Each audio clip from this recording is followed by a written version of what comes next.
and it's probably similar to Wales, right?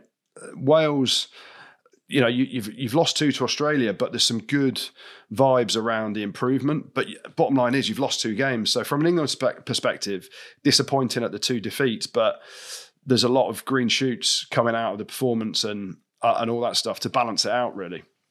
I fully agree with what you said, Goodey. I just don't think England will have 2 weeks on the spin. Will they ever get as good an opportunity to beat the All Blacks in New Zealand again? No. And I personally don't think so. I have never seen a more error-strewn performance in the first 60-odd minutes as I ever have from New Zealand. Well, if that had been the way, if England had played the way New Zealand had, or if Wales had played the way New Zealand had in that first 60-odd minutes, we would have been tearing them to pieces, because New Zealand just resorted to hoofing the ball downfield.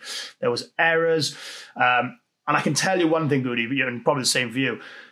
The All Blacks teams I played didn't give you as much as they gave. I don't think I must have played the All Blacks 6, 7, 8 times. And I don't think they gave us a single thing in any game.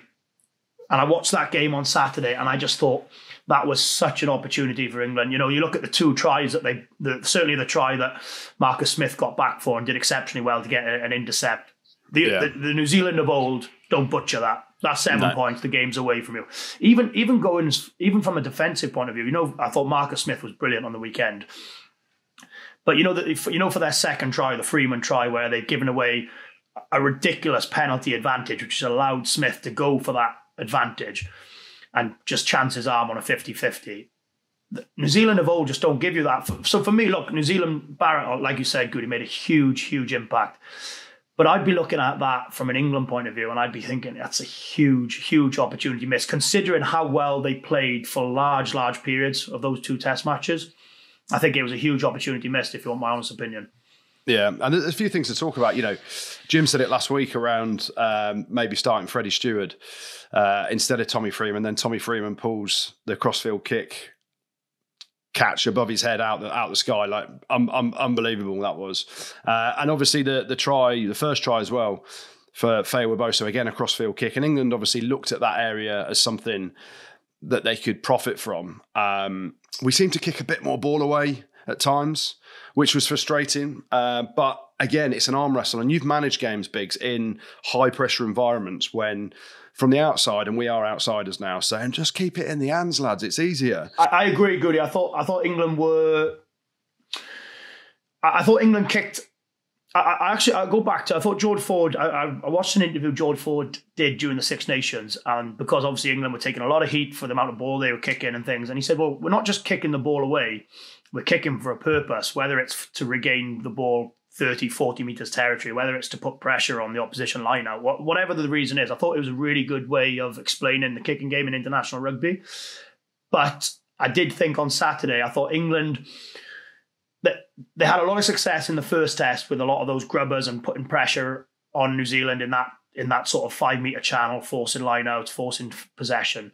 But I thought they just did that because they had success last week. I thought the options for a lot of those grubber kicks weren't great, and it was just kicking possession away as opposed to kicking with a purpose like they did in the first test, like George Ford spoke about during the Six Nations. And I thought it just let New Zealand off the hook quite a lot. And I think their phase play was troubling New Zealand, and Smith's kicking game in particular with the crossfield kicks was a real threat. But I thought they were guilty of, not just Smith, but 3 or 4 players just kicking possession away, as opposed to making New Zealand, who were certainly fragile, like you said, when the score was 17-13. Another penalty or another score there, and the game's totally different. So I thought they could have kept hold of the ball a little bit more and a little bit better during that period. Yeah, that's probably a work on. When you look at the stats, I think 60 minutes into the game, certainly at halftime, but around 60 minutes into the game, I think it was 60-40 in England's favour in possession and territory, which, as you know, Biggs, in game, that's huge, isn't it? That 20% difference is massive. Yeah. Well, I was surprised it was 60-40, Goodey, that whole second half. The first 20 minutes, 25 minutes, there was no play on that right-hand side of the pitch as the TV was looking at it. And like you said, again, you probably think, if you're an England fan, you think you probably want a little bit more on the scoreboard than that. But I will say, I think I did a piece for the Mail actually on Friday evening, and I think what Steve Borthwick should be praised with, and I think he's he's been brave in his selection in terms of picking Furbank, picking Marcus Smith, picking Tommy Freeman, picking these guys who are on absolute fire for their club and have been all year. And well, I look back, I compared it to England played Wales in the Six Nations, the second game up, and it was a dross game of rugby. Yeah, and England picked Freddie Stewart, England picked George, and they were trying to play this way they're playing now, the dynamic way, and they just didn't have the personnel that they've got now. So I think Steve Borthwick deserves a huge credit for being bold in his selection, but also being bold in the way that you play to your strengths, don't you? And if England have got Feo Boso, Freeman, Furbank in their back three, then the last thing you want to be doing is going to a box kicking game or trying to win a territory battle. You want them with the ball in their hands, lots of touches, dynamic, getting across the gain line, giving Smith options, inside out, crossfield kicks, whatever it is. And I think Steve deserves a huge amount of credit for that. And I actually quite enjoyed his press comments, like you said, Goodey, firing in a few shots, which is very unlike Steve, isn't it, in one way. Yeah, no, it's good. I've got a question you though, Biggs. You're a man that knows Finn Smith very well. He's a friend of the show here, and you're a 10, and we talked about you rotating at the minute. The decision to take off Marcus Smith on about 62 minutes, when I thought Marcus was probably having one of his most influential games as a 10 across the board in terms of how a 10 plays. His goal kicking was good. His game management, his kind of kicking for territory and option picking was pretty good in a really close game. And I'm sat there going, why change your 10? Right, the reasons to change your 10, I think, are if you're getting humped and you've got a different 10 on the bench to change the impact of a team. If you're winning comfortably and you know the game's pretty much won, and we've both been there where you sat on the bench, or if you've got someone on the bench that can make a real difference, like you've got a game manager on the bench that can finish a game, goal kicking the corners and just managing a team in a different way. But I wasn't 100% convinced that, well, I'm not. It wasn't the right decision, I don't think, to take Marcus off, because a change in voice at 10 does unbalance a team at times, doesn't it, when you're in the heat of battle. What was your opinion on that, and I love Finn Smith. I think he's a great player. I just didn't think it was the right thing to bring him on at the time. It's actually a really good question, Goodey, because before the tour, I actually thought Finn Smith, if you're not going to pick Finn Smith to start a game for England off the back of the season, he's had championship winning season, semi-finals of Europe with Northampton, then I'm thinking for Finn Smith, I thought, well, he's got as good a chance as ever to be in that number 10 seat. So I kind of thought, well, if it was me selecting, I kind of thought, well, I'd probably have gone down that route, because you know what it's like. A confident player makes a huge difference if you're going into it off the back of an average season or a poor season. So I probably would have picked Finn to start off the back of his season. But I agree with you. I thought Marcus has been really, really good in the last couple of games. And I thought he looked like he was controlling and bossing the game. And the more the game was going on, he just grew and grew and grew into it. So I think it was a strange call at that point to sub your 10. I thought he was having more, he was just, the team were almost looking to Marcus at that point. And this is nothing against, they could have brought Dan Carter on at that point. And like you said, Goodey, a change at voice at 10 between your line-out caller and your 10, between your 10 and your 9. All of a sudden you think, right, you need to get a feel for the game as a 10. And Marcus had the feel for the game, didn't he, at that point? So, again, absolutely nothing against Finn. If anything, I was championing him to start in the test series. But Marcus has been excellent. And I just thought sometimes you've just got to suck it up as well. And that's professional, elite level sport. I've sat on the bench times and you think, you're not coming on here unless there's an injury, And I just thought it was probably a call which didn't need to be made. And I was when Freddie Stewart went off for a HIA, I didn't see if Freddie Stewart actually had a knock or anything. And I was thinking all of a sudden that New Zealand were 3 or 4 points ahead. And I was thinking, well, they probably wanted to get Marcus potentially back on the field to maybe sort of add a bit of pull a rabbit out of a hat or something like that. I didn't know whether that was maybe a way of getting him back on, but No, yeah, I really did see interesting. in their defence. I did see Freddie get a whack on the head. It was down Yeah, by no, New I'm Zealand's not. line. I'm saying it probably just worked out. Don't well you throw mud at my England coaches saying we're cheating.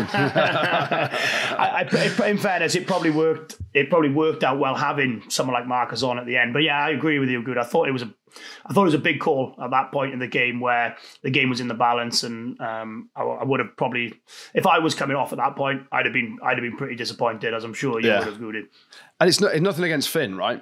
We've both been there in games when you've got 2 10s vying for the spot, and it's hard to balance that time out. But also, if there's not a change that needs to be made, I don't think you should make it just for the sake of it. When, as you said, Marcus was controlling the game really well, and so I thought Finn did all right when he came on. There was nothing alarming that you think, geez, Marcus wouldn't have done that. But it's more the feel of the team, isn't it, and that voice and the control that 10's got to change that. And I think in reality, New Zealand's bench made the big difference, didn't they? We spoke about Bud Barrett, how good he was. But I do think I'd be really interested to sort of pick out what the English vibe is, and perhaps you and Rob are good people. Where does Steve get a pass mark for this tour?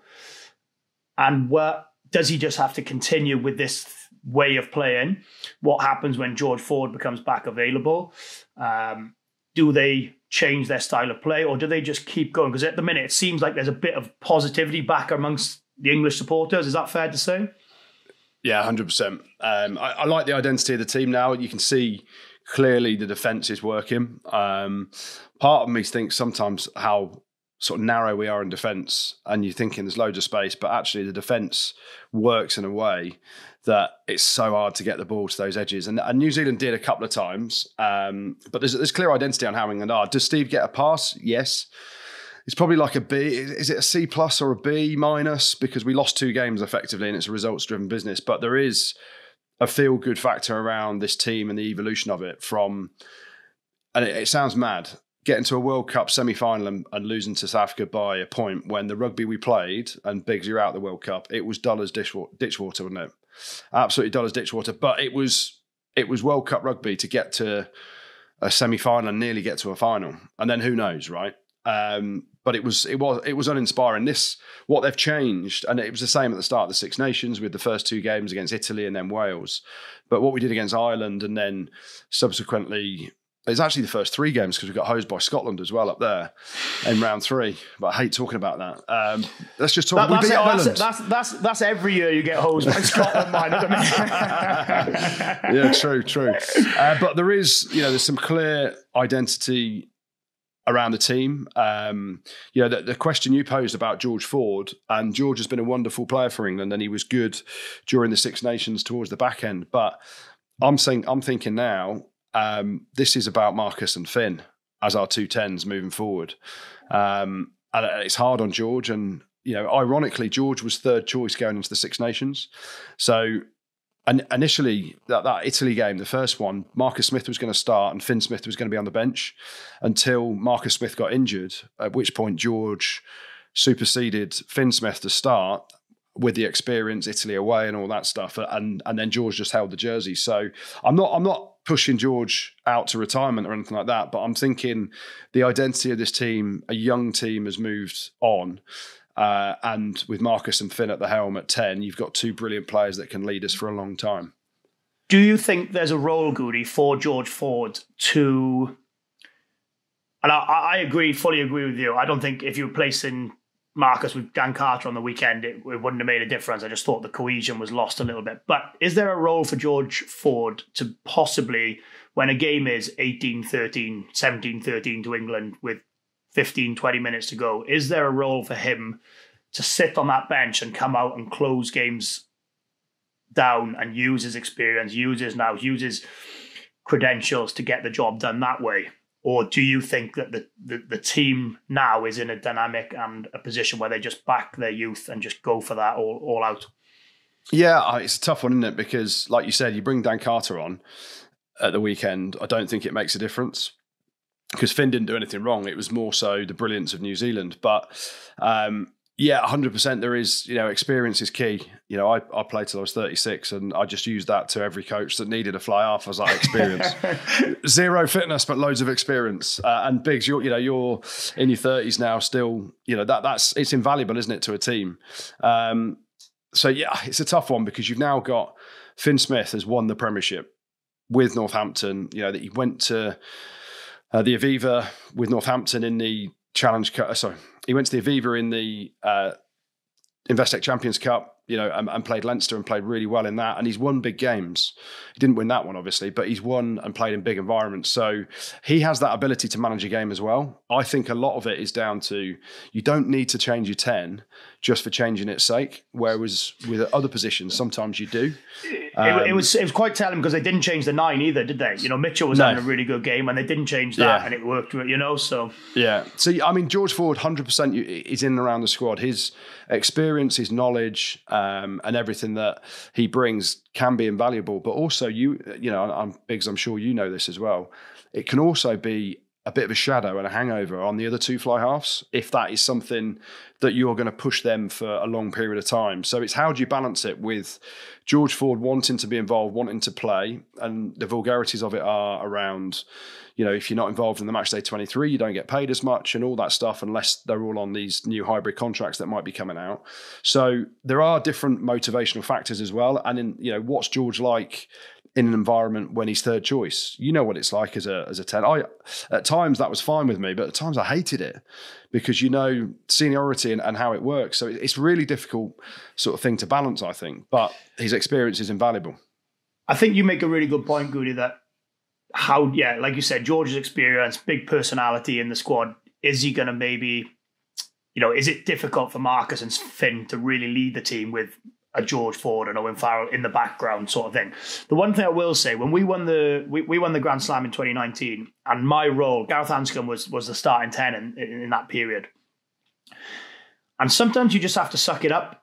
And sometimes you have to know that your role, so my role in that 2019 campaign was coming on for 20, 25 minutes, seeing the game out, closing it down with some experience and know-how, etc., etc.